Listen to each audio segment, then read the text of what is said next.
Hello students, मैं रामराज मीना, सहायक आचार्य राजकीय महाविद्यालय सरमुथरा धौलपुर। आज की ऑनलाइन क्लास में हम चर्चा करेंगे वो जनजाति है पिग्मी।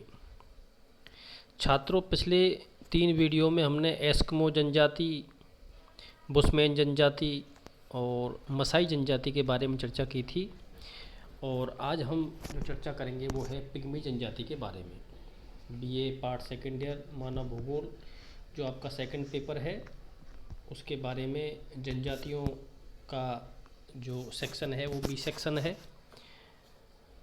उसके बारे में आज हम चर्चा करेंगे।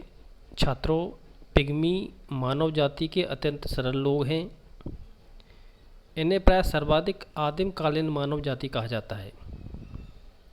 पिग्मी जो जनजाति है वो काफ़ी सरल जनजाति समझी जाती है और सबसे आदिम कालीन यानी सबसे पुरानी मानव जाति इसको कहा जाता है।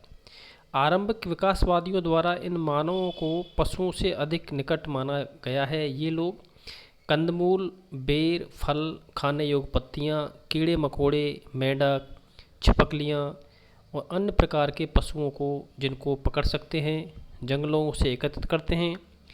पिग्मियों का मुख्य वर्ग उष्णकटिबंधीय अफ्रीका में निवास करता है। पिग्मी जनजाति है वो मुख्यतः अफ्रीका जो महाद्वीप है उसके उष्णकटिबंधीय क्षेत्र है वहाँ पर ये निवास करती है।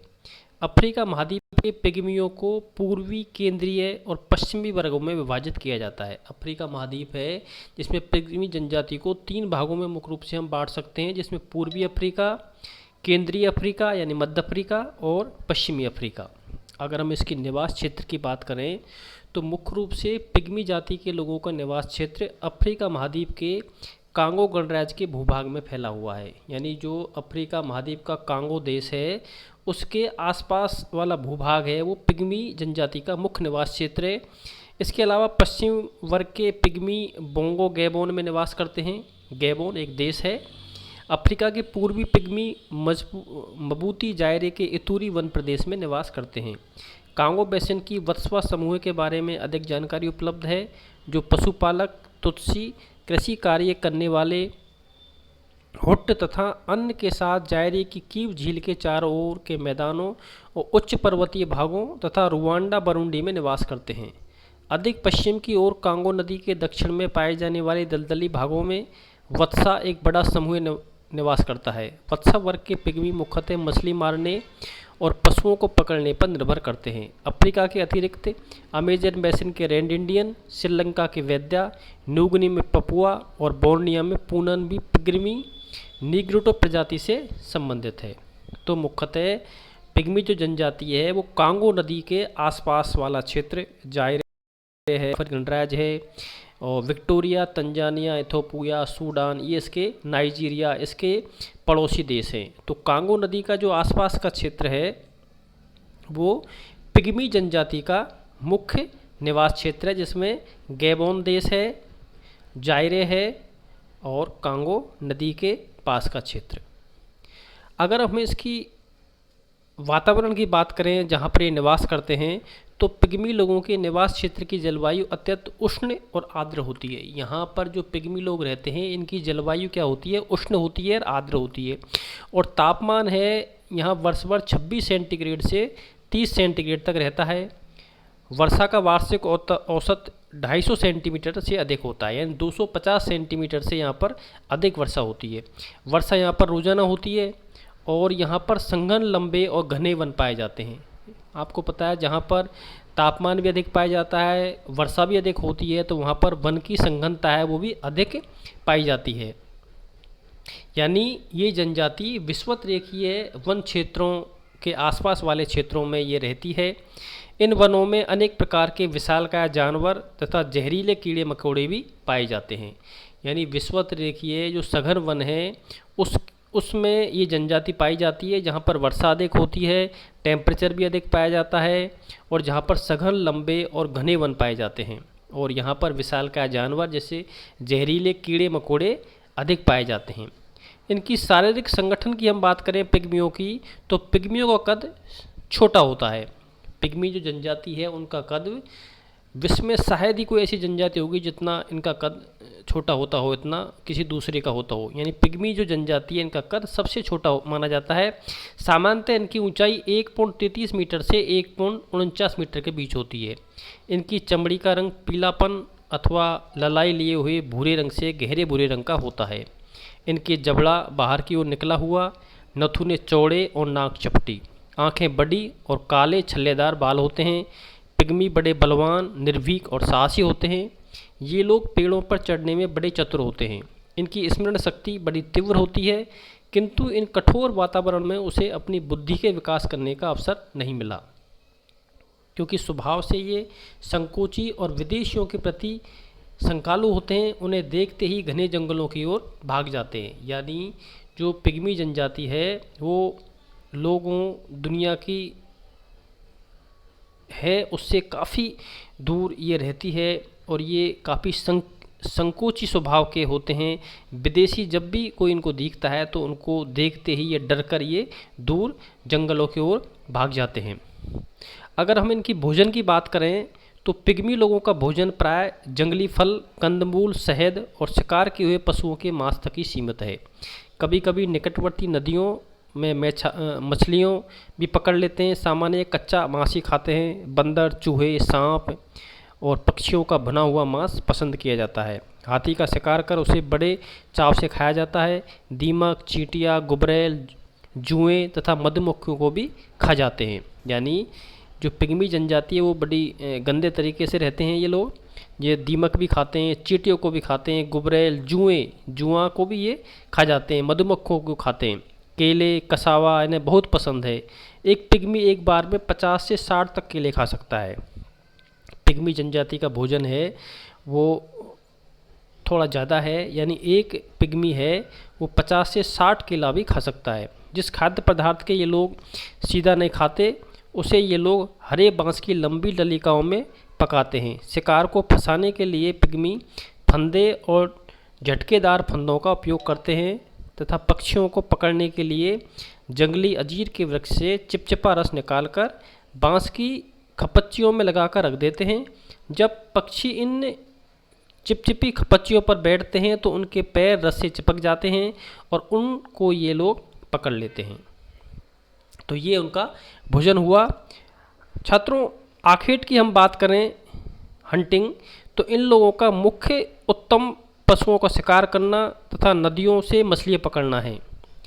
इन लोगों का जो मुख्य आखेट है, यानी मुख्य जो इनका कार्य है वो पशुओं को शिकार करना और नदियों से मछली पकड़ना इनका मुख्य कार्य है। छोटे जीवों का शिकार प्राय अकेला व्यक्ति कर लेता है, किंतु हाथी जैसे विशालकाय जानवर का शिकार मिलकर करते हैं। जो हाथी है, जो विशालकाय जानवर है, उसमें काफ़ी जो पिग्मी लोग हैं वो मिलकर इनका शिकार करते हैं। ये लोग वनों में गड्ढे खोदकर उन पर पत्ते डाल देते हैं और फिर हांका लगाकर हाथी को गड्ढे की ओर आकर्षित करते हैं। जो ही हाथी इधर आता है वह उसमें गिर जाता है, जो बर्छियों, भालों, तीरों से उसे मार डालते हैं। मछलियों को पकड़ने के लिए बंसी में बांस बांधकर जल में डाला जाता है और फिर जालों में फंस जाने पर उन्हें पकड़ लेते हैं। पिग्मी सतर्क, जागरूक और चालाक होते हैं। अनेक बार पशुओं की बोली इतनी चतुराई से बोलता है कि पशु धोखा खाकर उधर ही पहुंच जाते हैं जहां पिग्मी अपने धनुष और तीर के साथ वनों में छिपे रहते हैं और मौका पाकर उस पशु को मार डालता है। इनकी ग्रहण और प्रेक्षण शक्ति अधिक तीव्र होती है, जिस कारण ये शिकारी जानवरों का तुरंत पता लगा लेते हैं। पिग्मी लोगों का वस्त्र है अत्यधिक ऊंचे तापमान तथा अति आर्द्रता के कारण इन लोगों को अधिक वस्त्रों की आवश्यकता नहीं होती। यानी जो पिग्मी जहाँ पर निवास स्थान है पिग्मियों का, वहाँ पर तापमान अधिक होता है, आर्द्रता ह्यूमिडिटी है वो अधिक होती है, तो इन लोगों को वस्त्रों की अधिक आवश्यकता नहीं होती है। अतः ये लोग प्राय नंगे ही रहते हैं। स्त्रियाँ और पुरुष केवल गुप्तांग को ही किसी छाल की डोरी या ताड़ की पत्तियों या किसी वृक्ष की छाल से ढके रहते हैं। ये शेष सारा शरीर बिल्कुल निर्वस्त्र रहता है। इसके अलावा स्त्रियां बाँस के टुकड़ों को चीर कर बनाई गई लंबे दांत वाली कंघी भी रखती हैं। पिग्मी लोगों के मकान की हम बात करें, हाउस की, तो पिग्मी शिकार पर निर्भर रहते हैं, अतः स्थायी रूप से घर बनाकर नहीं रहते। पिग्मी जंगली जीवों से सुरक्षा की दृष्टि से अपनी झोपड़ी और वृक्षों पर बनाते हैं। यह टहनियाँ पत्तों घास फूस से बनाई जाती है। इस पर चढ़ने के लिए बांस की लकड़ियाँ की सीढ़ी बनाई जाती हैं। पिग्मी वनों को साफ कर अपनी झोपड़ियों मधुमक्खियों के छतों की भांति गोल बनाते हैं। झोंपड़ी का दरवाज़ा इनका बहुत छोटा होता है, जिसमें हाथ पैरों के बल रेंग कर अंदर जाना पड़ता है। ये झोंपड़ियाँ लकड़ी और टहनियों से बनाई जाती है और ऊपर केले या ताड़ के पत्तों से छापा जाता है। झोंपड़ियों के चारों ओर गड्ढे खोदकर उसमें विष बुझे लकड़ी के टुकड़े डाल दिए जाते हैं ताकि शत्रु और जंगली पशुओं के आक्रमण से रक्षा हो सके। इनको निरंतर घुमक्कड़ प्रवृत्ति तथा निम्न जीवन स्तर के कारण इनके पास घरेलू सामान बहुत ही सीमित होता है। अब इनके उपकरण की हम बात करें तो शिकार करने के लिए विभिन्न प्रकार के भाले हैं, तीर कमान है, मछलियाँ पकड़ने के लिए जाल हैं, लकड़ी की टोकरियाँ हैं, सब्जी पकाने के बर्तन, जल भरने की सूखी तुम्बियाँ, भूमि खोदने के लिए बेंत की छड़ी और लकड़ी इनका मुख्य औजार है। हम व्यापार की बात करें तो पिग्मी अपने कृषक पड़ोसियों से मौन व्यापार करते हैं। ये लोग रात्रि में अपने बंटू कृषक पड़ोसियों की बस्ती में जाकर निश्चित स्थान पर पत्तियों में लपेटकर मांस रख जाते हैं और दूसरे दिन उसी स्थान पर इनकी आवश्यकता की कृषि उपज रखी मिलती है, यानी ये व्यापार एक्सचेंज करते हैं, उसे ये लोग उठा लाते हैं। क्योंकि दोनों समूह एक दूसरे की परंपरागत आवश्यकताओं को जानते हैं और प्रत्येक सौदे में वस्तुओं का मूल्य लगभग बराबर होता है। सामाजिक व्यवस्था की हम बात करें पिग्मियों की तो ये लोग प्रकृति से डरते हैं। भूत प्रेतों में इनका अंधविश्वास होता है। भिन्न भिन्न प्रकार के वृक्षों आदि पत्थरों को पूजते हैं। जादू टोनों को भी इनमें विश्वास होता है।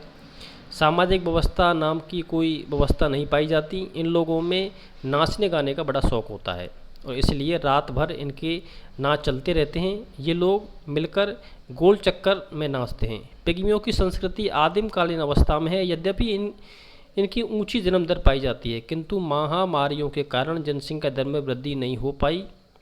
वास्तव में पिग्मी प्रकृति के दास हैं। स्त्रियां कठोर परिश्रमी करती हैं तथा अरक्षितता से पीड़ित रहती है। इस कारण ये शारीरिक दृष्टि से कमज़ोर और उनमें जीवन शक्ति की कमी रहती है। इनका जीवन परस्पर सहयोगशील नहीं है तथा प्रत्येक परिवार अपनी ही आवश्यकताओं की पूर्ति में लगा रहता है। आधुनिक समाज से अगर हम संपर्क की बात करें तो पिग्मी जाति के लोग हैं वो संकालु प्रवृत्ति के होते हैं। पिग्मी जाति के लोग हैं वो संकालु प्रवृत्ति के होते हैं। ये लोगों को देखकर घने जंगलों में भाग जाते हैं तथा उनसे संपर्क स्थापित नहीं करना चाहते। ये लोग सभ्य मनुष्यों को देखकर डर जाते हैं तथा उनके साथ परस्पर वार्तालाप भी नहीं कर पाते। पिग्मी केवल अपने पड़ोसी बंटू कृषक जाति से ही व्यापार के रूप में संपर्क रखते हैं, लेकिन इनका व्यापार भी मौन व्यापार होता है, जिसमें पिग्मी और बंटू दोनों जाति के लोग आपस में मिल नहीं पाते। केवल वस्तुएं निश्चित स्थान पर रख दी जाती है जिन्हें ये आपस में ले जाते हैं, लेकिन लोगों का आपसी संपर्क नहीं हो पाता। अतः पिग्मी बाहरी सभ्य और शिक्षित जातियों से संपर्क करना ही नहीं चाहते। वे अपनी कठोर और नीरस वातावरण में शिकार करके अपनी भोजन की आवश्यकताओं को पूर्ण करने में ही खुश हैं। पिग्मी लोगों का जीवन बहुत ही कठोर है। इनके निवास क्षेत्र का वातावरण भी जीवन योग्य नहीं है तथा जीवकोपार्जन के साधनों में भी विभिन्न जंगली जानवरों के अतिरिक्त अन्य संसाधनों का अभाव पाया जाता है। संघन वनों के कारण तथा अति उष्ण व आर्द्र जलवायु के कारण इनके पास कृषि योग्य भूमि का भी अभाव है। अतः पिग्मी जाति एक साहसी, निर्भीक और निडर जनजाति है। ऐसे कठोर प्राकृतिक वातावरण में भी अपनी जीवन यापन कर रही है। धन्यवाद छात्रों, थैंक यू।